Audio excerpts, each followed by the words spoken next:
Very good. Give me Halacha Beis. Hilchos Tshuva. Shnei Hamoisa. What does Hamoisa mean?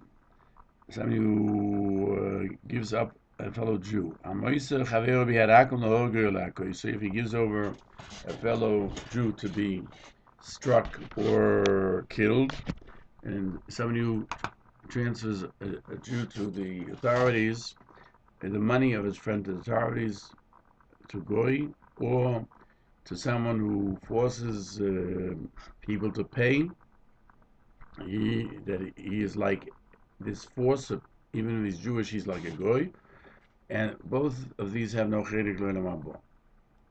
Now, in the Peirush it says Hamoisa.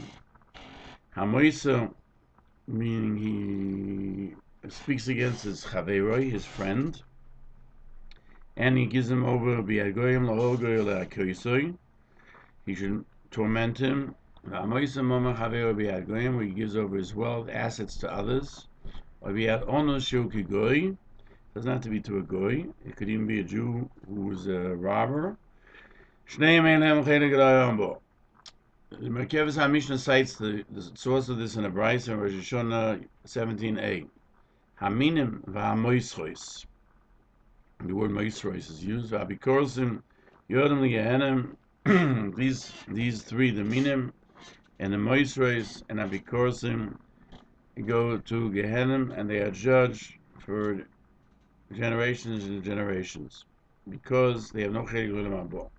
So Rashi explains there, Hamoisrois, they who speak against others and give over the money of Jews to the goyim. The Rambam explains it in two possibilities: not only money, but if he gives over the person, he should be killed or tormented, and also giving over money. According to him, the Rambam, moisrois is actually a term of duplicate, plural. Moiser is singular. Moisrois is two types.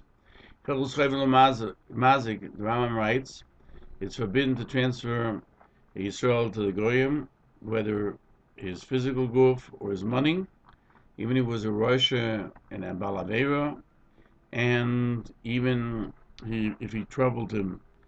So anyone who does so has no chelik l'olam haba. And he has an halacha yud, it's mutter to kill a moiser, where before he does so, even today, that we don't judge din universals. Now here we're talking about a time where there's no democracy, and where people were doing things for their own benefit. Began Hilchos Eidos. In time in Hilchos Eidos, dealing with witnesses, he writes that the moisim apikosim aminim, and he adds mishumordim. The Achom didn't have to mention them among Psuli Eidim, because they only talked about Rishoy Yisrael, and these people have left the fold. That means Jews that are kosher, that they did Avera, which nullifies them from being a witness,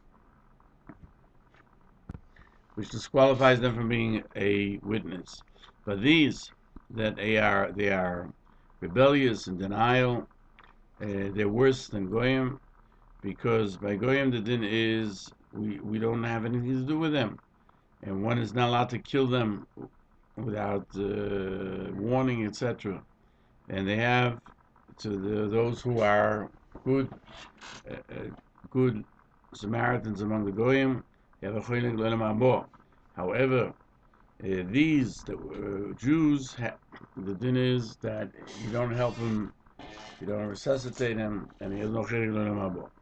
Loshen Rambam, he writes, if he gives the money of his friend in an onus, who's like a goy, it would seem that he's talking about an honest Yisrael.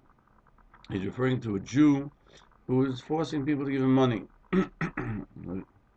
Hamoisa is considered a moisa, or malshin, who has no portion to Olam haba. So the question is, when it says hamoisa le'onis, mali goy, mali Yisrael, what's the difference? Who it is? Why does he have to say onus Yisrael? And even though in Shulchan Aruch, in Gemara, it only mentions onus akum, the Goyim of Vilna says it doesn't mean necessarily only a goy, ella, just that usually that's the situation, because they have a stronger hand than the Jews in this area of forcing others to transfer their valuables to them. We finished Halacha Yud Beis, and we'll continue next year Halacha Yud Gimel.